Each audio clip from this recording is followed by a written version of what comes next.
اعوذ باللہ من الشیطان اللعین الرجیم بسم اللہ الرحمن الرحیم الحمد للہ رب العالمین والصلاة والسلام والتحیۃ والاکرام علی سیدنا و نبینا و شفیع ذنوبنا و طبیب نفوسنا رحمت للعالمین الذی اسمہ فی السماء بأحمد و فی الارضین بأبی القاسم مصطفیٰ محمد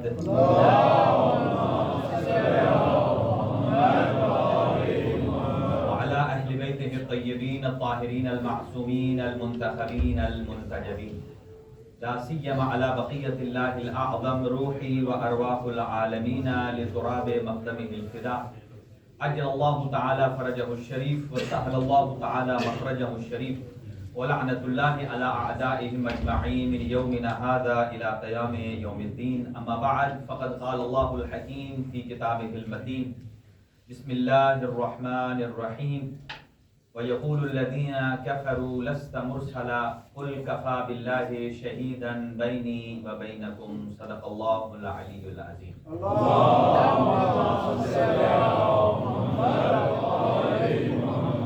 دعا ہے اللہ تعالیٰ کی ذات تمام حاضرین کے حوائج شریعہ پورا فرمائے اور ان دو متبرک ہستیوں صادقین کی عزت و عظمت کے صدقے اللہ تعالیٰ کی ذات تمام مرحومین کی مغفرت فرمائے، تمام مریضوں کو شفائے کامل و عاجل عطا فرمائے اور جتنے اسٹوڈنٹس جنہوں نے درخواست سے دعا کی ہے اللہ تعالیٰ ان کو اپنے مقصد میں کامیاب و کامران فرمائے اور جتنی مومنین اور مومنات نے درخواستیں دعائیں کی ہیں اللہ ان کی جملہ حاجات کو پورا فرمائے اور خاص طور سے جن مومنین نے یا مومنات نے آج کے اس تبرک میں اپنا حصہ ڈالا ہے اللہ تعالیٰ رحمت للعالمین کی عزت کے صدقے ان کے مال و رزق میں برکت نصیب فرمائے۔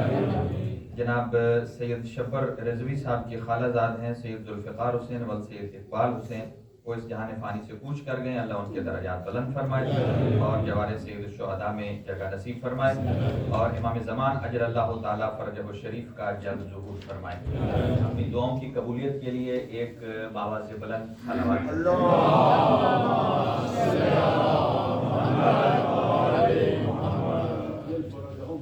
چونکہ آج جشن ہے سید الانبیاء حضرت محمد مصطفیٰ صلی اللہ علیہ وسلم، جشن تو آپ ایسے منا رہے ہیں لگتا ہے یہ کائنات آپ کے لیے بنی، ایسی خاموشی سے ہیں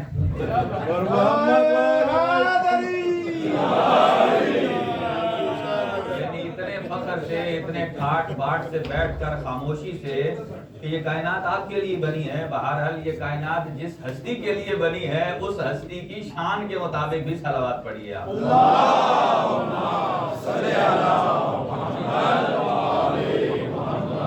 چونکہ بہت سارے لوگوں کے ذہن میں غلط فہمیاں ہیں، آپ نے یہ جشن سن کے ان غلط فہمیوں کو دور کرنا ہے۔ لوگوں کے ذہنوں میں یہ ہے کہ شیعہ علی کو رسول سے بڑھا کر سنتے بھی ہیں، پڑھتے بھی ہیں، داد بھی دیتے ہیں۔ آپ نے ثابت تو کر دیا نا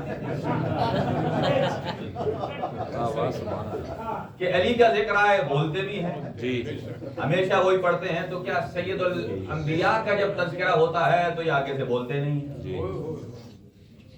کیا تو دی نا ہوئے ہوئے آپ نے ہوئے ہوئے نہیں، یہاں سبحان اللہ کہیے، سرکار دو عالم کا آواز بلند سب کہے نعرہ تکبیر نعرہ تکبیر اللہ اکبر۔ دیکھیں سبحان اللہ کہنے سے قرآن کی آیت بھی ہے، ذکر ہوتا ہے، تسبیح پروردگار ہے، اس سے آپ کو ثواب ملے گا۔ نعرہ رسالت یا رسول اللہ، نعرہ رسالت یا رسول اللہ، جتنوں کو آپ نے داد نہیں دی نا ویسا کڑک کے جواب دے، نعرہ رسالت یا رسول اللہ، نعرہ رسالت یا رسول اللہ، نعرہ حیدری یا علی، نعرہ حیدری یا علی۔ حضور سرور کائنات نے ارشاد فرمایا کہ زینوا مجالسکم بذکر علی، کہ اپنی مجالس کو علی کی ذکر سے زینت دو۔ تو آپ کبھی اس پہ سوچا کریں کہ رسول نے یہ کیوں فرمایا کہ علی کے ذکر سے مجالس کو زینت دو؟ کیا یہ نہیں کہہ سکتے تھے کہ میرے ذکر سے زینت دو؟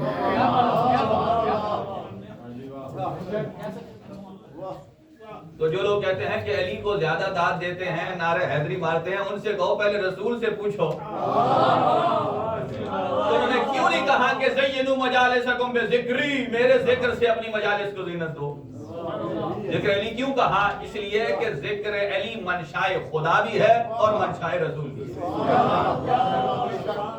اور صلوات پر تقریباً میں 1 گھنٹہ پڑھ سکتا ہوں کہ خود صلوات کی عظمت کیا ہے۔ حضور سرور کائنات 2-3 احادیث سماعت فرمائیے، پھر آگے چلتا ہوں اور تھوڑی سی منقبت روایات کا ترجمہ ہے سرکار دو عالم کی شان میں، اور تھوڑے سے امام صادق علیہ السلام کی شان میں، اور پھر اس کے بعد ہم آگے جشن پڑھتے ہیں۔ اور جشن ہم پڑھیں گے تو انشاءاللہ آج ہمارے جشن کا عنوان ایک ہی ہے کہ حضور سرور کائنات معلم ہیں جبرائیل کے، یا جبرائیل معلم ہے حضور؟ لاجیکلی گفتگو کریں گے، قرآن کی آیات سے گفتگو کریں گے، عقلی عنوان سے بتائیں گے کہ استاد کون ہے اور شاگرد کون ہے۔ اور پھر اگر آپ کی طبیعتیں آمادہ ہوئیں تو میں اکثر جب شان رسالت آتی ہے تو کم از کم مکتب تشیع دیگر افراد سے شان رسالت بیان کرنے میں 40 سال سینئر ہے۔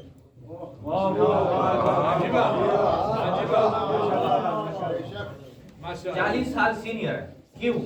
اس لیے کہ ہم 40 ظاہری اعتبار سے، جو آپ کی عمر مبارک ہے 63 سال، وگرنہ میں جب حضور کی رسالت پڑھتا ہوں تو میں وہ 63 سال میں نہیں، کیونکہ وہ تو ہم نے دیکھا، کتابوں میں دیکھا ہے۔ میں حضور کی شان رسالت پڑھتا ہوں یکم عام الفیل سے پہلے اور 11 ہجری کے بعد، 11 ہجری کے بعد، وہ بھی تو شان رسالت ہے۔ ہمارا عقیدہ ہے کہ حضور سرور کائنات صلی اللہ علیہ وآلہ وسلم جیسے اپنی زندگی، ظاہری زندگی میں رحمت للعالمین تھے، آج بھی رحمت للعالمین، جیسے اس وقت بغیر حیات تھے، آج بھی بغیر حیات ہیں، جیسے اس وقت سید الانبیاء تھے، آج بھی سید الانبیاء ہیں، جیسے اس وقت سید المرسلین تھے، آج بھی سید المرسلین ہے۔ ہم یہ اپنے دل کو تسلی نہیں دیتے کہ اگر کوئی نبی کے بعد نبی ہوتا۔ یہ لوگ ٹیسٹ کیوں لیتے ہیں؟ پھر ختم نبوت کی کانفرنس کیوں کرتے ہیں؟ پھر ختم نبوت کی کانفرنس کرنا اور پھر یہ کہنا کہ اگر کوئی نبی ہوتے تو میں ہوتا۔ مکتب تشیع اس مکتب کا نام ہے جس میں اگر مگر بالکل نہیں ہے۔ ہمارے ہاں ایک ہی ذاتیت سے بات ہے کہ جو مصطفیٰ سید الانبیاء کل تھے وہی آج بھی۔ جب انہوں نے فرما دیا کہ لا نبی بعدی، میرے بعد کوئی نبی نہیں ہے، تو پھر نہیں ہے۔ اگر مگر کی یہ پالیسی نہیں ہے۔ اور صلوات پر 1-2 احادیث اور پھر ہم آگے بڑھتے ہیں کہ آپ نے ارشاد فرمایا کہ من صلی علی مرۃ لم یبقى من ذنوبہ ذرۃ، کہ جو مجھ پر 1 مرتبہ درود بھیجتا ہے اللہ اس کے نامہ اعمال سے سارے گناہوں کو معاف کرتا ہے۔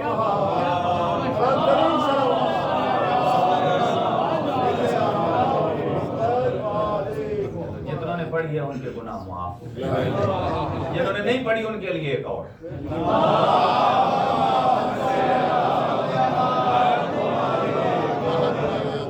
آپ نے تو سب نے پڑھی ہے، میں ایک روایت نہیں ایک اور روایت کی بات کر رہا ہوں، میں جو خود پڑھنے والا ہوں۔ توجہ میری طرف ہے۔ ذکر سید العالمین میں انتہائی سنجیدگی سے آپ یہ سماعت فرمائیے۔ فرمایا دوسری روایت کیا ہے کہ جب محشر کے میدان میں جائیں گے تو حضور فرماتے ہیں جس کا نامہ اعمال اونچا ہوگا، اونچا سمجھتے ہیں ہلکا ہوگا، بھاری والا نیچے ہوتا ہے، جس کا نامہ اعمال اونچا ہوگا تو فرماتے ہیں اس نے زندگی میں جتنی بار مجھ پر درود بھیجا ہوگا اس درود کو اٹھا کر میں مصطفیٰ اس کے اس پلڑے میں رکھ کر اسے بھاری کر۔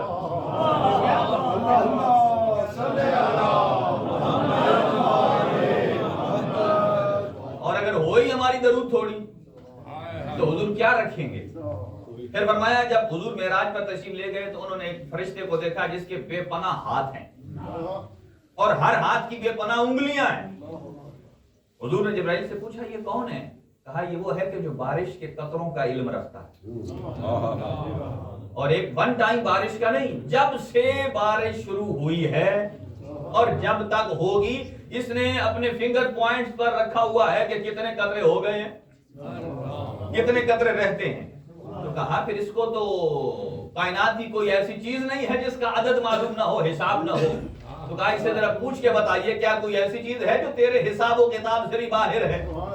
جب پوچھا وہ کہتا ہے جی ہاں یا رسول اللہ، جب آپ کی محبت رکھنے والے، جب ایک ایک کر کے نہیں، آپ کی محبت رکھنے والے، آپ سے عشق کرنے والے جب سارے مل کر آپ پر درود بھیجتے ہیں تو اس کا ثواب میں بھی نہیں گر سکتا۔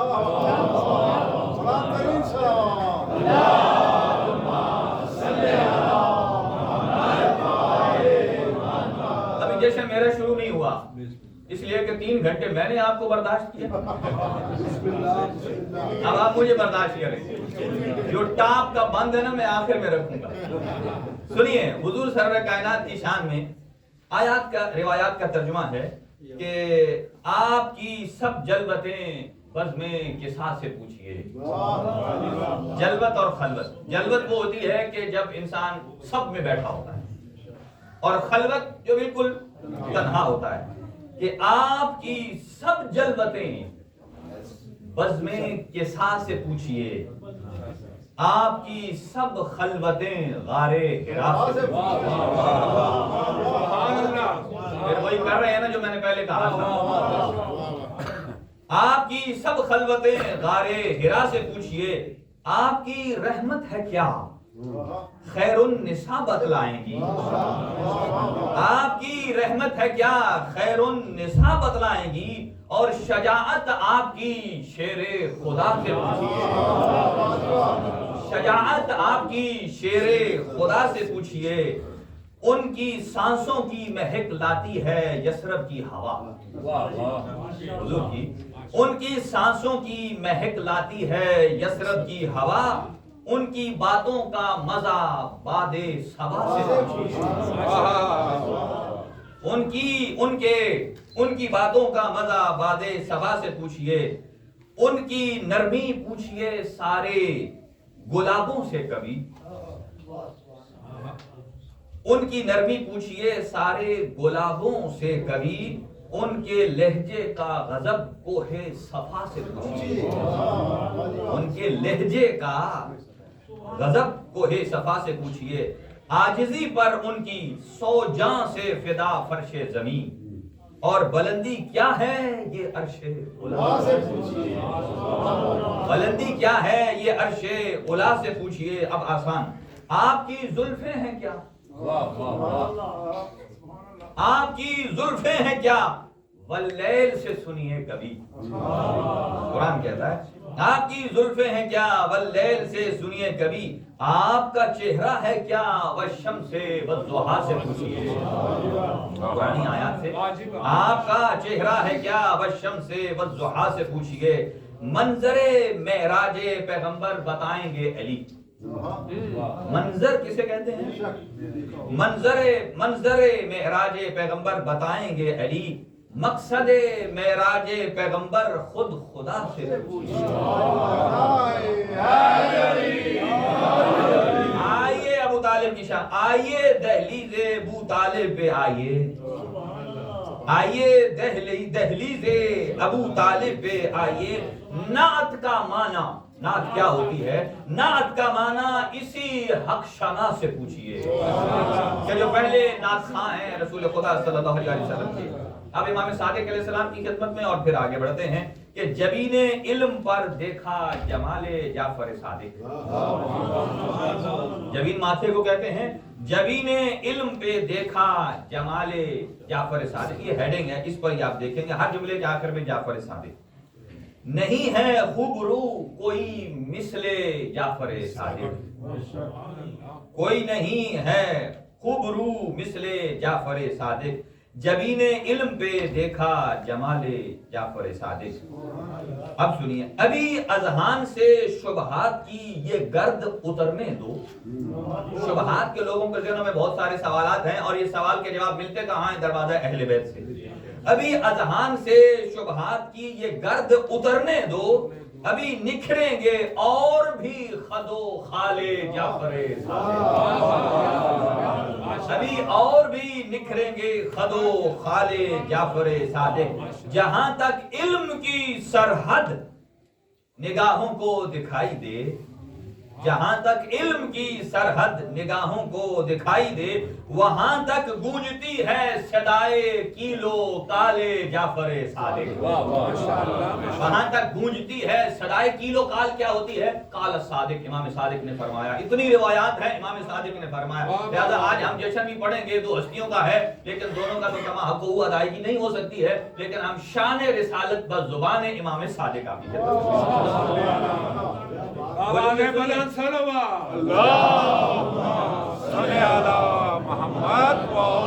آپ سنیے. جو اپنے آپ کو سمجھے امام اعظم امت،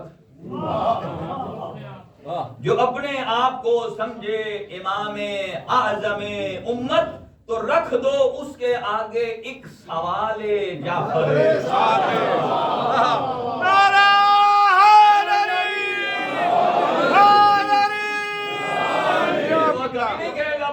میں امام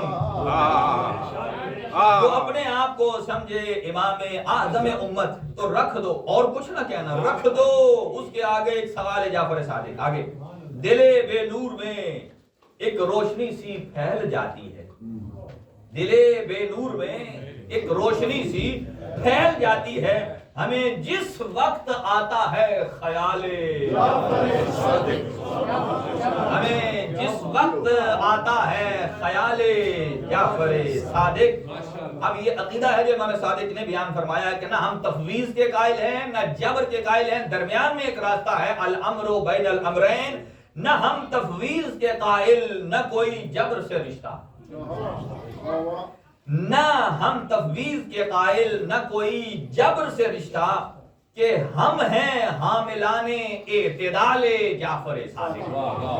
ہم ہیں حاملان اعتدال جعفر صادق. اخبار میں آقا کی شان میں، زمانہ آ رہا ہے مکتب جعفر کے سائے میں.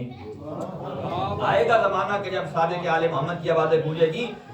زمانہ آ رہا ہے مکتب جعفر کے سائے میں، تناور ہو رہا ہے یہ نہال جعفر صادق. یعنی ہمارے بچے جو ہیں، ہم انہیں جب امام صادق کا سبق سناتے ہیں تو یہ تیار ہو رہے ہیں بار میں آقا کے لیے.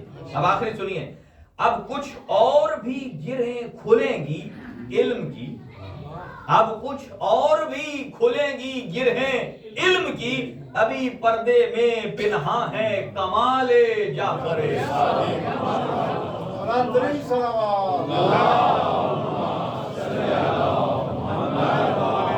ابھی پردے میں پنہاں ہے کمال جعفر صادق. اس لیے کہ ابھی تو کمال صرف 2 حرف کا ہوا ہے، ٹوٹل ہونا ہے 27 حروف کا. اور حضور سرور کائنات کی شان میں قرآن کیا نعت پڑھتا ہے؟ آپ کے 3 حصوں کی ضمانت دیتا ہے، زبان کی، قدموں کی، ہاتھوں کی. ضمانت آپ کس کی دیتے ہیں؟ آپ نے آج کل روز سنتے ہیں فلاں بندہ ضمانت پر رہا ہو. کیا مطلب؟ کہ کوئی آدمی اس کی گارنٹی دیتا ہے. ضمانت دینا والا گارنٹر ہے، اس کی بنا پر اسے آزاد کر دے. ضمانت دی جاتی ہے. عجیب شان مصطفیٰ ہے کہ جس کے بدن کے 3 اعضاء کی اللہ ضمانت دے رہا ہے. ہم کسی کی ضمانت کیا دیتے ہیں کہ یہ آئندہ یہ کام نہیں کرے گا. اللہ کیا فرماتا ہے؟ عصمت پیغمبر دیکھیے، اللہ گواہی دے رہا ہے کہ میرا حبیب اتنا طاہر ہے کہ تم وہ جو سوچتے ہو سوچ بھی نہیں سکتے. 3 حصوں کی. ہاتھوں کی ضمانت دی، ما رمیتا اذ رمیتا ولکن اللہ رما. قرآن کہتا ہے، یہ قرآن نعت پڑھ رہا ہے اے میرے حبیب جو آپ کنکریاں مارتے ہیں یہ آپ نہیں مار رہے، وَلَٰكِنَّ اللَّهَ رَمَىٰ، ماشاءاللہ یہ اللہ مار رہا ہے۔ بتائیے اللہ کے ہاتھ ہیں، جو علی کے ہاتھوں کو ید اللہ مانتے ہیں، اللہ تو اس آیت میں کہہ رہا ہے کہ مصطفیٰ کے ہاتھ ید اللہ ہے۔ واہ واہ قبلہ، ما رمیتا اذ رمیتا ولکن اللہ رما۔ اے میرے حبیب یہ جو آپ مار رہے ہیں مارتے کس سے ہیں؟ کنکریاں، ہاتھ سے۔ یہ جو آپ اپنے ہاتھوں سے مار رہے ہیں یہ آپ نہیں، میں اللہ مار رہا ہوں۔ گویا اللہ مصطفیٰ کے ہاتھوں کو اپنا ہاتھ۔ اور اگلی بات قدموں کی ضمانت، لا اقسم بہذا البلد وانت حل بہذا البلد ووالد وما ولد۔ توجہ کہ میں نے جو شہر مکہ کی قسم کھائی ہے، اللہ جب بھی کسی چیز کی قسم کھاتا ہے تو اعلیٰ چیز کی قسم کھاتا ہے۔ آپ اور ہم بھی قسم کھاتے ہیں، اپنے گھر کی کبھی قسم نہیں کھائی، مجھے میرے گھر کی قسم نہیں، ہم کہتے ہیں اللہ کے گھر کی قسم، امام حسین کے گھر کی قسم۔ کیوں؟ اس لیے یہ متبرک ہے۔ ہم جب کسی کی قسم کھاتے ہیں تو ایک بابرکت باعظمت چیز کی قسم کھاتے ہیں۔ اب اندازہ لگائیے کہ جس مصطفیٰ کی اللہ قسم کھا رہا ہے کتنی باعظمت ہوگی۔ کیا مکے کی قسم اللہ کھا رہا ہے تو مکے کی قسم اس عتبہ کی وجہ سے نہیں تھی، عتیبہ کی وجہ سے نہیں تھی، شیبہ کی وجہ سے نہیں تھی، ظالم تھے، بتگر تھے، بت فروش تھے، لٹیرے تھے، بتگر تھے، ان کی وجہ سے نہیں تھی۔ فرمایا انت حل بہذا البلد، اے اللہ میں نے اس شہر کی اس لیے قسم کھائی ہے اس نے تیرے پیروں کا بوسہ لیا ہے، تیرے پیروں کا بوسہ لیا ہے۔ گویا مکے کو اللہ نے لائق قسم بنایا ہے۔ ایک اس کی وجہ یہ ہے کہ حضور کے قدم مبارک مکہ پر آئے ہیں۔ اگلا جملہ سنیے گا، تو اللہ نے اس شہر کو فضیلت کا مقام دیا ہے حضور کے قدموں کی وجہ سے۔ اگلی آیت میں فرماتا ہے وَوَالِدٍ وَمَا وَلَدٍ، جس نے ابو طالب کو داد نہ دی اس نے شان رسالت نہ پڑھی ہے تو سنی۔ یہ صرف آپ نہیں، وَوَالِدٍ وَمَا وَلَدٍ، اس شہر کے متبرک ہونے میں دو اور بھی سبب ہیں، ایک باپ ہے اور ایک بیٹا ہے۔ اور جب یہ آیت نازل ہو رہی تھی تو تین ہی باپ تھے، تین ہی بیٹے تھے، ایک ابو لہب تھا اس کا بیٹا، ایک ابو جہل تھا اس کا بیٹا، اور ایک ابو طالب اور اس کا بیٹا۔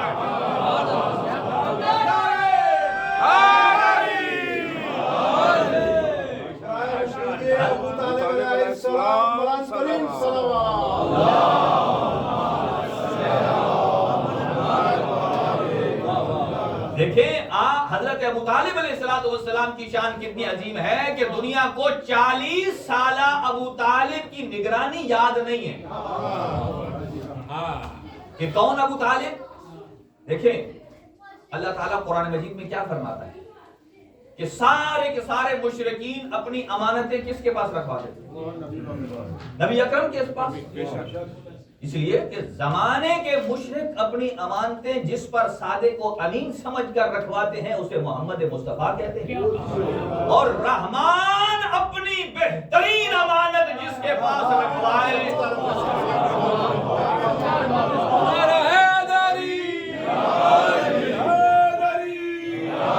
یہ ہوا نا جو شناب حق ادا ہو رہا ہے آہستہ آہستہ۔ اللہ رسول اکرم جیسی عظیم امانت کو جس کے پاس رکھواتا ہے اسے ابو طالب کہتے ہیں۔ ایک اور جملہ سن لیجئے کہ وہ ہستی ابو طالب کے جن کی وفات کے بعد اللہ نے فرمایا اے میرے حبیب اب مکہ آپ کے رہنے کے قابل نہیں ہے، جب تک موجود تھے فرمایا اے میرا بیٹا جو دل چاہتا ہے کریے، لن یصلوا الیک حتی فی التراب دفینا۔ ابو طالب کے جملے ہیں کہ اے میرے بھتیجے جو دل چاہے آپ کریں، جب تک میں قبر میں نہیں جاتا، حتی فی التراب دفینا، جب تک مجھے تراب میں دفن نہیں کر دیتے تب تک یہ آپ کا بال بھیگا نہیں کر سکتے۔ میں سمجھتا رہا تراب کیوں کہا، گویا بتا دیا جب تک میں ہوں تو میں تراب میں رہوں گا، جب تک میں ہوں آپ کی نگرانی اور حفاظت کروں گا، اور اگر میں تراب کے سپرد ہو گیا تو اپنے بعد ایک ابو تراب آپ کے لیے چھوڑ کے جائے۔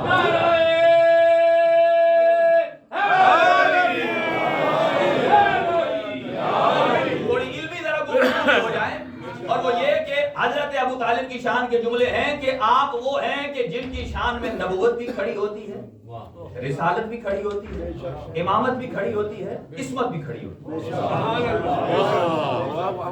کیسے؟ سارا عالم, پوری کائنات جس کے آنے پر کھڑی ہو جائے اسے محمد مصطفیٰ کہتے ہیں.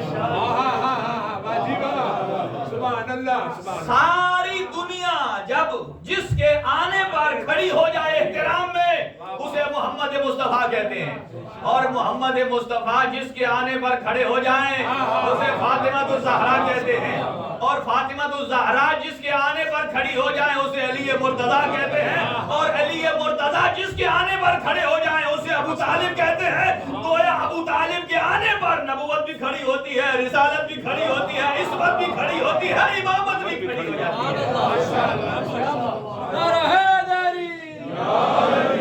اور ایک اور ذرا جملہ سنیے کہ توجہ سے اس جملے کو.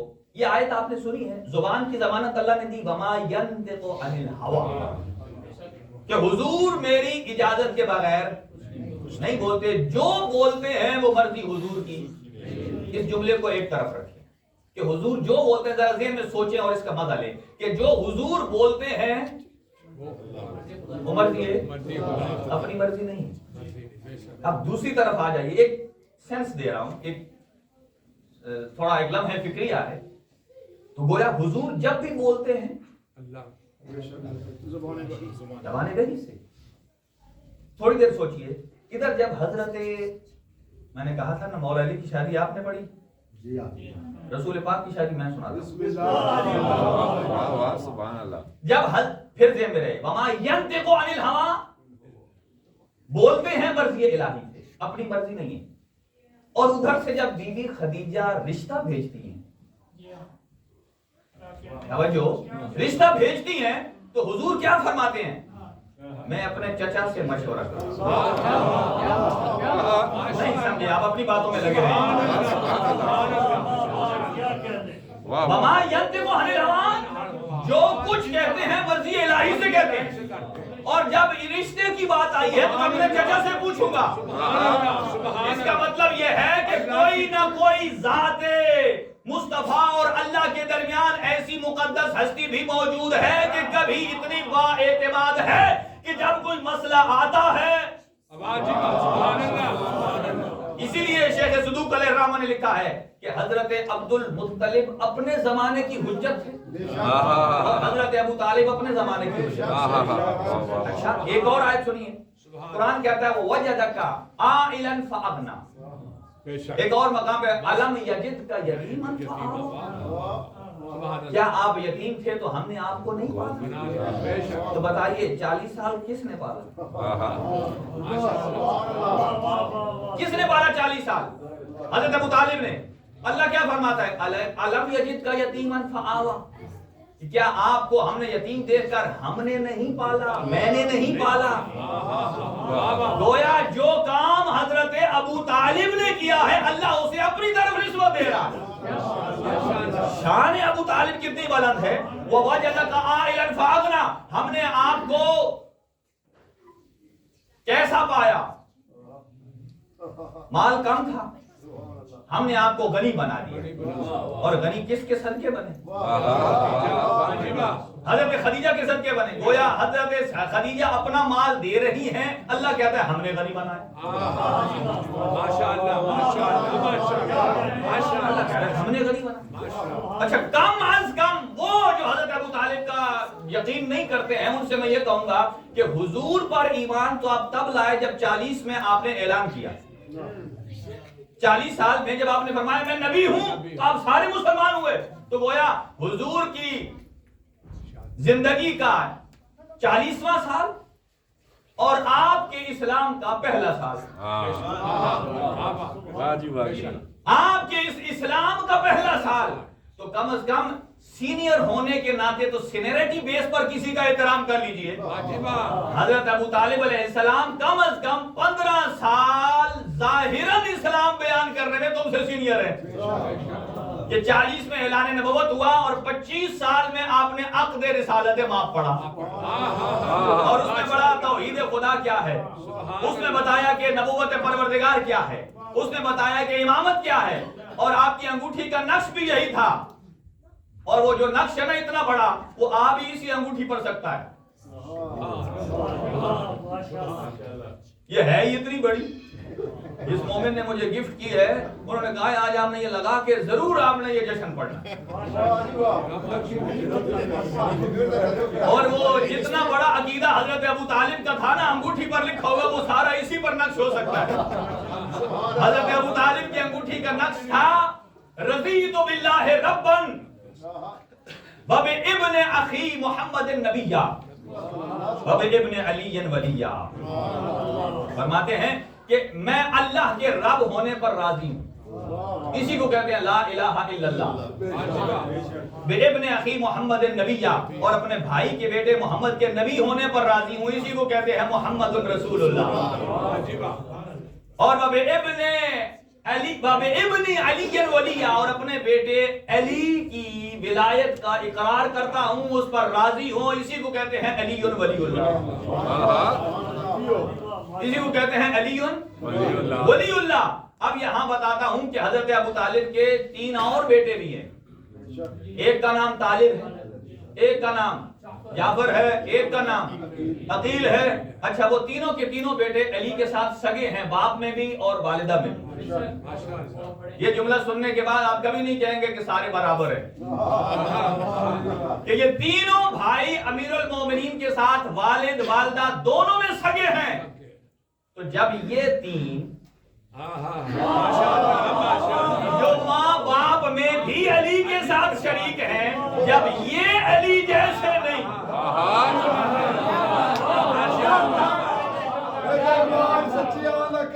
سچیاں کوئی برا بناوے میرا قصور ہے. انصاف دے گل تے خنجر چلا کے تو منصف صدا میں اے میرا قصور ہے. علی نال سکے برا بھی نہیں رلتے، تو گنڈے رلا میں اے میرا قصور ہے.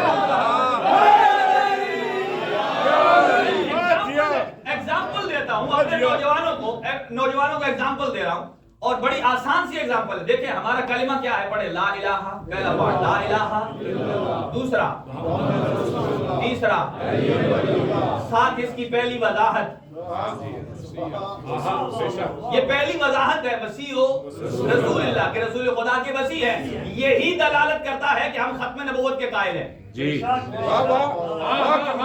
کہ ہم علی کو نبی نہیں مانتے، نبی کا وسیع مانتے ہیں. اور اگلا جملہ وہ خلیفہ تو خالی خلیفہ بتائیں، خلیفہ تو نہیں، خلیفہ تو رسول کے خلیفہ ہیں. بلا فصل تو میں بتاتا ہوں آپ کو. کچھ لوگوں کو بلا فصل، توجہ رہے، کچھ لوگوں کو بلا فصل گالی لگتی ہے. جی، کیوں لگتی ہے گالی؟ سنیے، وہ صرف یہ دیکھتے ہیں کہ چونکہ نبی 11 ہجری میں گئے اور علی کو 35 ہجری میں خلافت ملی، ٹھیک ہے، وہ کہتے ہیں یہ بیچ میں سپیس مانو. اور انہیں پتا نہیں ہم اس سپیس کی بنا پر بلا فصل کہتے ہی نہیں ہیں. ہم اس بیس پر کہتے ہی نہیں ہیں.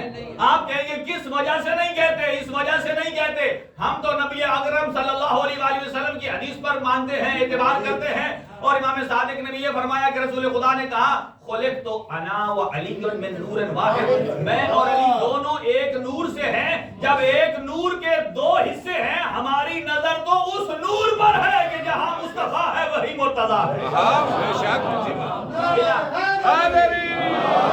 ہم اگلی مثال سنیے. مثلا ایک آدمی اس نور کے 2 حصوں میں سے ایک حصہ لیتا ہے اور ایک نہیں لیتا. مثلا مثال لیتا ہوں، مثلا یہ ایک نوٹ ہے مثلا 10 یورو کا. نوجوان سب کے پاس ہے 10 یورو کا، 10 یورو کا نوٹ ہے.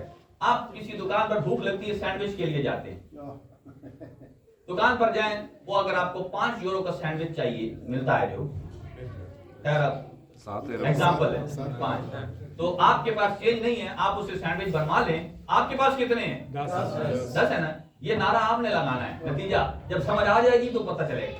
اچھا، تو سینڈوچ کتنے کا ہے؟ 5 کا. آپ کے پاس نوٹ کتنے کا ہے؟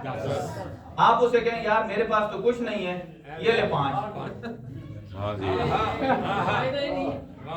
بھائی نوٹ 10 کا ہے، سینڈوچ کتنے کا چاہیے؟ 5 کا. تو نوٹ 10 کا ہے، آپ نے کہا یہ لے 5. دے گا؟ کیوں نہیں دے گا؟ نہ صرف یہ کہ وہ دے گا نہیں، نہیں، ساتھ فون کرے گا پولیس کو. کیوں؟ یہ وائلیشن ہے. جس ملک کی آپ کرنسی کو یوز کرتے ہیں اس کو توہین کرنا یہ وائلنس میں آتی ہے. جس ملک کی جو جس ملک کا ہے وہاں کی کرنسی کی توہین بنتی ہے اگر کوئی خراب کرے. اچھا آپ نے پھاڑ دیا، انہیں دے دیا، وہ سینڈوچ نہیں دے گا، پولیس والے لے جائیں گے، طبیعت ٹھیک کریں گے، مرمتی بھی کریں گے. کیوں؟ اس لیے نہ صرف یہ کہ وہ سینڈوچ نہیں ملا، ساتھ ساتھ وائلنس بھی کی ہے اور ساتھ ساتھ توہین بھی کی ہے اور مرمتی بھی ہوگی. اب سمجھیے کہ جب ایک نوٹ کے دو حصوں میں سے آپ کوئی چیز خریدنے کے لیے آدھا چلاتے ہیں، آپ کہیں چلو یہ تو نہیں چلتا تو یہ لے لے، وہ کہے گا یہ بھی نہیں چلے گا. اب یہی وجہ ہے جس نے اس مثال کو سمجھ لیا کہ کھانے کی کوئی چیز چاہیے ہو تو یہاں آدھا حصہ نہیں چلتا ایک نوٹ کا. تو اللہ نے جو جنت بنائی ہے اس کو ایک ہی شرط رکھی ہے کہ وہ نور جو اللہ نے خلق کیا ہے اس پر ایمان لائے، اور اس نور کے دو ہی حصے ہیں، ایک محمد ہے اور ایک علی ہے. اور آپ ایک حصے کو پکڑ کر اللہ کے پاس معاشر میں جائیں، یا اللہ میں ایک حصہ لے کر آئے، مجھے جنت دے. جب اللہ سے جنت مانگیں گے تو اللہ جنت میں نہیں بھیجے گا، اللہ ادھر بھیجے گا جہاں جہنم ہوگی، اور اس کے ساتھ ساتھ عقاب بھی دے گا کہ میں نے جو کرنسی بھیجی تھی تو نے اس کی وائلیشن بھی کی ہے، اور کبھی بھی آدھے حصے کے ساتھ کبھی بھی مال نہیں خریدا جا سکتا. لہذا جب آپ محمد رسول اللہ کہتے ہیں تو ساتھ علی ولی اللہ کہنا یہ عقیدے کا حصہ ہے، یہ عقیدے کا حصہ ہے. اب آئیے لوگ کیوں کہتے ہیں حضرت ابو طالب علیہ السلام کی شان سے ہٹ کر میں آتا ہوں سرکار دو عالم پر کہ حضرت یہ ایک بہت بڑی ڈسکس چل رہی ہے آج کل کہ لوگ کہتے ہیں کہ آپ نماز میں کہتے ہیں السلام علیکم ایھا النبی ورحمۃ اللہ، تو نبی کہاں جواب دیتے؟ ان سے پوچھو تمہاری نگاہ ادھر ہی اپنے تیرے میرے سلام پر ہے، اور اسے یہ نہیں پتا کہ سب سے پہلے سلام کیا کس نے اور جواب دیا کس نے، اور سلام کرنا مستحب کیوں ہے اور جواب دینا واجب کیوں ہے. صادق عالم محمد سے پوچھئے. اب سب کچھ نہیں بیان کر رہا، ایک حصہ حدیث نور میں ہے کہ جب اللہ نے 4,24,000 سال پہلے نور مصطفیٰ کو خلق کیا تو یہ نور 1,000 تک بارگاہ نبوت میں کھڑا رہا، حمد و ثنا کرتا رہا. جب حمد و ثنا کرتا رہا اللہ پروردگار عالم نے فرمایا انت المراد و انت المرید، نور مصطفیٰ کو کہ تو ہی میری مراد ہے، تو ہی میرا مرید ہے. اب یہ الگ الگ ڈیفینیشن ہے. مراد اسے کہتے ہیں جس کا ارادہ کیا جائے، جیسے آپ کی مرادیں ہوتی ہیں پوری ہوتی ہیں نا، کہ خواہشیں ہوتی ہیں، تو حضور سرور کائنات کے نور کو اللہ نے اپنے ارادے سے خلق کیا ہے. انت المرید و انت المراد و عزتی و جلالی، مجھے اپنی عزت و جلال کی قسم لولاک لما خلقت الافلاک، آپ نہ ہوتے میں کبھی افلاک کو خلق نہ کرتا. اور جو آپ سے محبت کرتا ہے میں اس سے محبت کرتا ہوں، جو آپ سے بغض رکھتا ہے میں اس سے بھی بغض رکھتا ہوں. اور اس کے بعد اللہ پروردگار عالم نے نور مصطفیٰ سے دو چیزیں بنائیں، ایک پر نظر ہیبت ڈالی وہ پانی بن گیا، دوسرے پر نظر مٹھاس ڈالی وہ عرش بن گیا، عرش سے کرسی بنائی، کرسی سے لو بنایا، لو سے قلم بنائی. جب قلم کو بنا چکا اب اللہ تعالیٰ نے فرمایا اے قلم لکھ. دیر میں رہے سلام مستحب کیوں ہے، جواب واجب کیوں ہے؟ کہا لکھ. کہا کیا لکھوں؟ کہا میری حمد لکھ. کہا کیا لکھوں؟ کہا لکھ لا الہ الا اللہ محمد رسول اللہ. جب یہ جملے سنے قلم نے تو قلم 1,000 سال سو گیا گم سم کہ میں کیسے لکھوں حمد پروردگار. 1000 سال کے بعد قلم اٹھا، یہ روایت ہے، اور اس نے توحید پروردگار کو لکھا. لکھنے کے بعد قلم پوچھتا ہے اللہ سے اے اللہ یہ لا الہ الا اللہ کے ساتھ محمد رسول اللہ کیا ہے؟ اب بارگاہ الہی سے آواز آئی، اے قلم یہی وہ ہے جس کی وجہ سے تجھے بنایا، یہی وجہ۔ اس کے بعد قلم چہکا، جیسے ہم چہکتے ہیں نا، بالکل مسرور ہو جاتے ہیں۔ اللہ نے حضور سرور کائنات کی نعت کو پڑھا اور قلم مچلنے لگا۔ مچلنے کے بعد قلم کہتا ہے، اے اللہ کے نور تجھ پر میرا سلام۔ قلم نے کہا، اے اللہ کے نور تجھ پر میرا سلام، اور ادھر سے اللہ نے جواب دیا، اے قلم جس کو تو نے سلام کیا ہے اس کی طرف میں اللہ جواب دیتا ہوں۔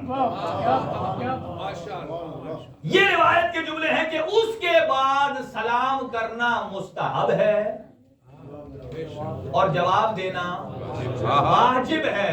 اس نے سمجھا کہ یہ حضور، وہ کہہ رہا تھا کہ حضور جو ہے اگر حیات میں ہوں تو کوئی آدمی، وہ نماز پڑھ رہے ہوں تو کوئی آدمی السلام علیکم اپنی نماز میں کیا السلام علیکم ایھا النبی و رحمت اللہ، تو حضور کیا نماز میں جواب دیں گے؟ اسے یہ نہیں پتا جیسے تو اور ہم درود بھیجتے ہیں، لاکھوں کروڑوں بھیجتے ہیں درود، وہ حضور تک پہنچتے ہیں، ایسے ہے حضور کی طرف سے اللہ جواب دیتا ہے، اللہ جواب دیتا ہے۔ لہذا کئی لوگ یہاں مغالطہ کر جاتے ہیں، ذرا علمی گفتگو ہے، کیا ہے، لوگ حضرت جبرائیل کو رسول خدا کا استاد سمجھتے، کیوں؟ غلطی کہاں ہے؟ اس لیے کہ انہوں نے تنزیل کو تعلیم سمجھ لیا۔ تنزیل کو، تنزیل کسے کہتے ہیں؟ قرآن کو نازل کرنا، تعلیم سمجھ لیا ہے۔ کیونکہ قرآن مجید فرماتا ہے، اللہ تعالیٰ کی ذات کہتی ہے کہ تبارک الذی نزل الفرقان علی عبدہ لیکون للعالمین نذیرا، کہ اللہ نے قرآن کو حضور پر نازل کیا تاکہ لوگوں کی ہدایت کرے، لوگوں کی ہدایت کرے۔ اب یہاں ایک بہت بڑا عقیدے کا سوال ہے جو باقیوں میں اور مکتب اہل بیت میں فرق ہے۔ وہ کیا ہے؟ باقی یہ کہتے ہیں کہ عہدہ نبوت ملنے کے بعد نبی میں کمال آتا ہے، مکتب تشیع کہتا ہے نہیں، عہدہ نبوت کا ہو یا امامت کا ہو یہ بعد میں ملتا ہے اور کمال پہلے ہوتا ہے۔ یعنی اللہ اس کمال کی بیس پر نبوت بھی دیتا ہے، اسی کمال کی بیس پر امامت بھی دیتا ہے، جیسا کہ قرآن مجید فرماتا ہے بل هو آیات بینات فی صدور الذین اوتوا العلم، اللہ فرماتا ہے یہ آیات جو بینات ہم نے دی ہیں یہ ان سینوں میں دی ہیں کہ جن میں پہلے سے علم موجود تھا، ان میں دی ہیں کہ جن میں پہلے سے علم موجود تھا۔ اب یہ کوئی نہ کہے کہ قرآن کے نزول سے پہلے دست پیغمبر پر آ کر علی نے جو قرآن سنایا، کہ نزول قرآن سے پہلے اللہ نے انہیں علم دیا ہے۔ یہ آیات کی جو ترتیب ہے یہ ہدایت کے لیے ہے، کیونکہ اسی لیے ہم کہتے ہیں کہ شب قدر میں اللہ نے دفعتاً پورا قرآن نازل کر دیا، پھر 23 سال جیسے جیسے مناسبت آئی ویسے ویسے نازل کیا تاکہ عرب کے بدوؤں کو پتہ چلے کہ ابھی جبرائیل آئے ہیں، یہ ہمارے بارے میں ہے، وہ حضور پر تاکہ اطمینان کریں، تربیت کا ایک حصہ تھا۔ اب سوال یہ پیدا ہوتا ہے، یہاں فرق دیکھیں حافظ میں اور عالم میں، فرق ہے حافظ میں اور عالم میں۔ مثلا کوئی آدمی بک لکھتا ہے، بک ہے ایک بک اس نے لکھ دی ہے، بک کے اندر کچھ یعنی سارے ورڈز ہوتے ہیں، تو بک لکھنے والے کا مقصد کیا ہے؟ ورڈز لکھنے کا مقصد کیا ہے؟ اس کا مقصد یہ نہیں ہے کہ وہ لوگوں کو اپنے ورڈز پہنچائے یا بتائے کہ یہ میں نے یہ نئے ورڈ ہیں، وہ ان ورڈز کا سہارا لے کر کچھ اپنا مائنڈ بتانا چاہتا ہے، وہ اصل حقیقت ہے جو اس پڑھنے والے تک بھیجنا چاہتا ہے۔ عالم بھی اسے نہیں کہتے جو اس رائٹر کے صرف لفظ پڑھ لے، لفظ پڑھنے والے کو عالم نہیں کہتے، عالم اسے کہتے ہیں جو لفظوں کے سہارے سے رائٹر کا مطلب سمجھے کہ وہ ان کے ذریعے کہنا کیا چاہتا ہے۔ یہی فرق ہے، بعض پیغمبر حافظ کون ہے؟ جنہوں نے صرف الفاظ میں توجہ دی ہے، وہ الفاظ توجہ دے کر کہتے ہیں فلاں شے قرآن میں نہیں ہے، لیکن عالم آل محمد ہیں جو الفاظ کے ذریعے وہاں پہنچے ہیں جو مقصد پروردگار ہے، جو مشیت الہی ہے. اب میں ایک مثال دیتا ہوں آپ کو چھوٹی سی. قرآن کہتا ہے لا رطب ولا یابس الا فی کتاب مبین، کہ ہر خشک و تر قرآن میں ہے. اچھا پھر لوگوں کو ملتا کیوں نہیں؟ واہ واہ واہ قبلہ. کیونکہ وہ صرف لفظوں پر آئے ہیں، لفظوں میں ہی آتے ہیں. وہ کہتے ہیں لفظ میں، قرآن میں ایک لفظ ہے سوکھا، ایک لفظ ہے تر. انہیں یہ سوکھا اور تر ہی نظر آتا ہے، یہ لفظ ورڈ نظر آتا ہے. اس کے پیچھے کیا ہے، کیا حکمت ہے، کیا حقیقت ہے، کیا نالج ہے، وہ انہیں آتا نہیں. ایک اور بھی قرآن کی آیت ہے، وہ اللہ فرماتا ہے ما من غائبۃ فی السماء والارض الا فی کتاب مبین، کہ زمین اور آسمان کی کوئی غیب شے ایسی نہیں ہے جو قرآن میں نہ ہو. اب لوگ علم غیب پر آتے ہیں، وہ کہتے ہیں جی نبی کو علم غیب نہیں تھا. کوئی اللہ قرآن میں کہہ رہا ہے کہ زمین اور آسمان میں کوئی ایسی چیز نہیں ہے غائب جو اس میں نہ ہو. قرآن کہتے ہیں سب کچھ قرآن میں ہے. تو چونکہ ان کی دوڑ صرف لفظوں تک ہے، اور لفظوں سے تو غائب نظر آتا نہیں ہے. وہ تب نظر آتا ہے جب آپ کی عینک عصمت والی لفظوں کے پیچھے سے مشیت پروردگار کو پڑھتی ہے. جب آپ کی عصمت اور امامت والی عینک مشیت پروردگار کو پڑھتی ہے تو پھر علی منبر سلونی پر جا کر کہتے ہیں سلونی سلونی قبل ان تفتونی، پوچھو پوچھو مجھ سے، انی اعلم طرق السماوات من طرق الارض، میں زمین و آسمان کے راستوں کو زیادہ جانتا ہوں، مجھ سے پوچھو. کیوں؟ اس لیے کہ اللہ نے قرآن میں کہا ہے کہ زمین و آسمان میں سے کوئی غائب ایسا ہے ہی نہیں جو قرآن میں نہ ہو. اب ہم اہل بیت کو کیوں معلوم ہے، توجہ رہے اب آگے اس نقطے پر جشن کائنڈ ہے. کیوں آل محمد کو معلوم ہے؟ اس لیے کہ اللہ نے علی و محمد کا وجود زمین و آسمان کی خلقت سے پہلے رکھا اور موجود تھا.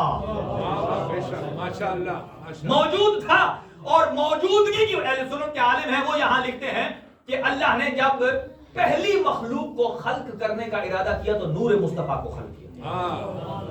پہلی چیز نور مصطفیٰ ہے، اور یہ باقی چیزیں بعد میں بنی ہیں. نور مصطفیٰ سے زمین ہے، آسمان ہے، تو پھر کیا مصطفیٰ کو علم نہیں ہوگا میرے بعد کیا کیا ہوا؟ لہذا وہ اس لیے بتاتے ہیں. اب آئیے آخری جملہ جو میں نے آیت پڑھی تھی، وَيَقُولُ الَّذِينَ كَفَرُوا لَسْتَ مُرْسَلًا، جو لوگ کہتے ہیں اے نبی ہم آپ کو رسول نہیں مانتے. اللہ تعالیٰ نے فرمایا قل، خود نہ کہیے گا، میری طرف سے کہہ دو کہ کفا باللہ شہیدا بینی و بینکم، کہ ایک اللہ گواہ ہے اور ایک وہ جو پوری کتاب کا علم رکھتا ہے. لیکن ہم نے وہ نہیں پوری کتاب والا مضمون پڑھنا جو آپ نے سن کر داد ذہن میں تیار کر لی ہے. ہم نے ایک اور پڑھنا، اور وہ کیا ہے؟ اللہ بھی گواہ، نبی کی نبوت پر علی اور امام بھی گواہ. اب میں یہ بتانا چاہتا ہوں آپ کو، آخری جملہ ہے، اینڈ ہے، توجہ رہے میری طرف، کہ اللہ تعالیٰ کی ذات نے غدیر میں کیوں فرمایا کہ اگر یہ نہ کیا تو کچھ نہیں. ابھی نعرہ نہیں مارنا کہ اگر ولایت علی نہ پہنچائی تو نبوت ضائع. لوگ بغض میں سمجھتے ہیں کہ شاید چونکہ یہ نبی کا داماد تھا، انہیں کہو یہ مسئلہ علی کا نہیں ہے، مسئلہ کچھ اور ہے. اور وہ کیا مسئلہ ہے یہ دیکھیے. اسی لیے میدان احد میں تم بھاگ جاتے تھے، علی بھاگے نہیں تھے. وہاں بھی مسئلہ بزدلی اور دلیری کا نہیں تھا، وہاں مسئلہ اور تھا. تم بھاگ جاتے تو دین کو کوئی نقصان نہیں تھا، اور علی بھاگ جائے تو نبوت کا گواہ ہے. جب گواہ نہ رہے تو نبی نبی نہیں رہتا. اب آ جائیے، نبی کی نبوت پر اللہ گواہ ہے اور علی گواہ ہے. اور جو گواہ ہوتا ہے اس میں تین چیزیں شرط ضروری ہیں. پہلی کہ جب واقعہ ہو تو گواہ کو موجود ہونا چاہیے.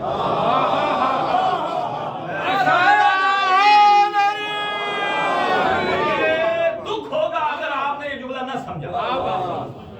اگر گواہ ایک تو موجود ہونا چاہیے، دوسرا وہ گواہ موجود بھی ہو اور اس کے ساتھ ساتھ دیکھیں یہاں روڈ پہ ایکسیڈنٹ ہوتا ہے, آپ کسی کو ٹیمون بناتے ہیں, وہ کہتا ہے میں موجود تھا, وہ کہے گا تو نے دیکھا ہے, کہتا نہیں, کہا تو جا. موجود ہونا پہلی شرط, دوسرا دیکھنا, اور تیسرا باشعور ہونا. اگر وہاں ایک چھوٹا بچہ ہے 2 سال کا, وہ موجود بھی ہے, دیکھ بھی رہا ہے, لیکن باشعور نہیں ہے, لہذا اس کی گواہی قابل قبول نہیں ہے. اب آ جائیے, اللہ نے علی ابن ابی طالب کو نبی اعظم کی رسالت پر گواہ بنایا ہے, تو گواہ ہوتا وہ ہے جو موجود بھی ہو, گواہ ہوتا بھی وہ ہے جو دیکھ بھی رہا ہو, گواہ ہوتا بھی وہ ہے جو باشعور ہو. گویا اللہ قرآن میں یہ فرماتا ہے کہ جب اللہ نے اپنے ساتھ علی کو گواہ بنایا, اس کا مطلب یہ ہے کہ جب اللہ نبی کو نبی بنا رہا تھا تو اللہ نے یہ علم اور یہ عدالت اور یہ گواہی علی ابن ابی طالب کو بھی سونپی ہے. تو گویا علی بھی نبی کو نبی بنتے دیکھ بھی رہے تھے, موجود بھی تھے اور باشعور بھی تھے, باشعور بھی تھے. تو اب جب مسئلہ گواہ کا ہے کہ اگر گواہ ہٹ جائے تو مدعی کا مدعا دعویٰ ثابت نہیں ہوتا ہے. اب میدان غدیر میں کیوں اللہ نے فرمایا ہے میرے حبیب اگر علی کی ولایت نہ پہنچائی تو آپ کی نبوت تمام ہے, اس لیے کہ یہ تمہاری نبوت کا گواہ ہے, آپ کی نبوت کا گواہ ہے, لہذا یہ پہنچانا ضروری ہے. اب یہاں تک پہنچ چکے ہیں, ٹائم تھوڑا سا زیادہ ہے, 5 منٹ اور لوں گا. چونکہ اس کو سمجھیے کہ جہاں لوگ یہ حضور کی اصل جشن ہے, جو لوگ کہتے ہیں نا کہ حضور یکم عام الفیل میں آئے ہیں, وہ جو ہے نا 3 کن تو بڑے اہم ہیں, 3 کن تو بڑے امپورٹنٹ ہیں تشیع کے لیے. کن تو نبیًا آدم بین الماء والطین, کن تو کنزن مخفیہ, من کن تو مولا ہو. آپ دیکھیے کہ قرآن مجید میں اللہ فرماتا ہے یوم نبعث فی کل امت شہیدا علیہم من انفسہم وجئنا بک شہیدا علی ہؤلاء. کہ اللہ تعالیٰ نے جتنے انبیاء بھیجے ہیں انہوں نے اپنے اپنے زمانے میں کام کیا, ہر قوم پر ان کے نبی کو گواہ بنایا, ہر قوم پر ان کے نبی کو گواہ بنایا. اور اللہ فرماتا ہے اے میرے حبیب سبحان اللہ, سبحان اللہ, نبیوں پر میں نے بات آج بھی پوری نہیں کر سکوں گا, صرف ایک جملہ سن لیجیے, اس کے بعد کی بات میں. ہر قوم پر اللہ کا نبی گواہ, اور ان تمام 1,23,999 انبیاء پر کون گواہ؟ نبی گواہ. اور خود نبی پر کون گواہ؟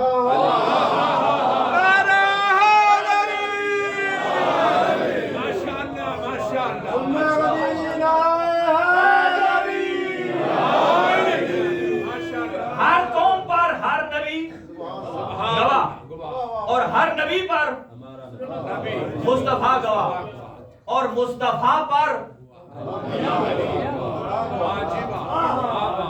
چلو ایک آخری جملہ سنو نعرے کے لیے. ہر چیز کے لیے کتنے گواہ ضروری ہیں؟ آج لوجیکلی گفتگو ہوگی, 2 گواہ ضروری ہیں, اور اگر 2 میں سے ایک سکپ ہو جائے, اللہ کی توحید پر کتنے گواہ ہیں؟ ایک قرآن اور ایک نبی, ایک قرآن اور ایک نبی. اور خود نبی کی نبوت پر کون گواہ ہے؟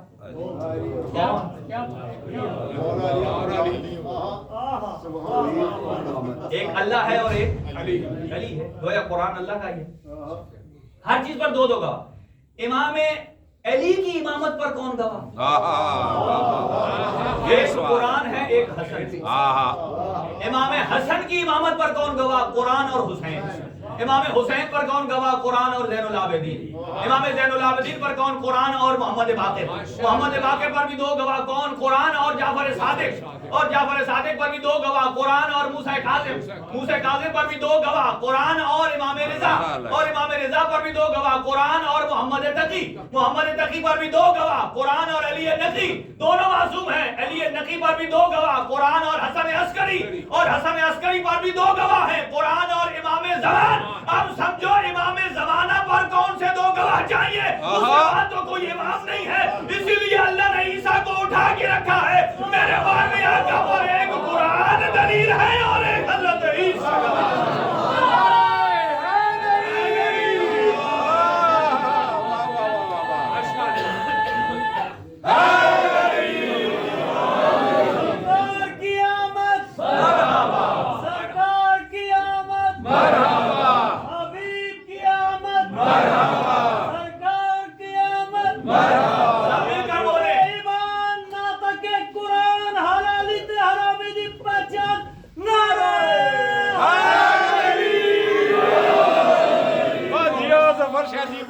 صلی علی محمد و آل محمد اللہم بحق الزہرا و علیہا و بعلہا و بنیہا و سر المستودع فیہا۔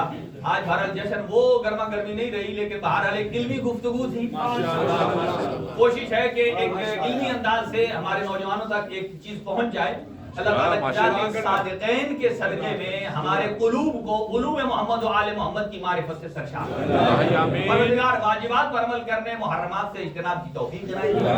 پروردگار بحق محمد و اہل بیت محمد جتنے بھی اصول دین ہیں، فروع دین ہیں، ان پر کاربند رہنے کی توفیق دلائے۔ پروردگار اہل بیت اطہار علیہ الصلوۃ والسلام کی عزت و عظمت کے صدقے تمام مومنین اور مومنات کی حوائج شریعہ کو پورا فرمائے، مریضوں کو شفا کلی عطا فرمائے، اور جتنے مومنین نے درخواست دعا کی ہے جو بے اولاد ہیں، اللہ انہیں اولاد عنایت فرمائے، جنہیں اولاد عطا کی ہے نیک اور صالح تربیت کی توفیق عنایت فرمائے، اور سب مل کر دعا کریں پروردگار ہمیں بار بار روضہ رسول کی زیارت نصیب فرمائے، عالیہ کی زیارت نصیب فرمائے، حج و زیارت کی توفیق عطا فرمائے، اور اس ادارے کے جتنے مومنین ہیں اور مرحومین ہیں ان کو بھی اپنے جشن میں شامل رکھیں، اللہ ان کے درجات بلند فرمائے، اور آپ کے اپنے جتنے بھی مرحومین ہیں اور خاص طور سے شبر رضوی صاحب کے جو خالزاد ہیں، اللہ تعالیٰ ان کے درجات بلند فرمائے، اور جتنے موجودین ہیں ان سب کی توفیقات خیر میں اضافہ فرمائے، نوجوانوں کو والدین کا فرما بردار بنائے، بزرگوں کا سایہ قائم و دائم فرمائے۔ ربنا تقبل دعا منا انک انت السمیع العلیم بجاہ محمد و آلہ الطاہرین۔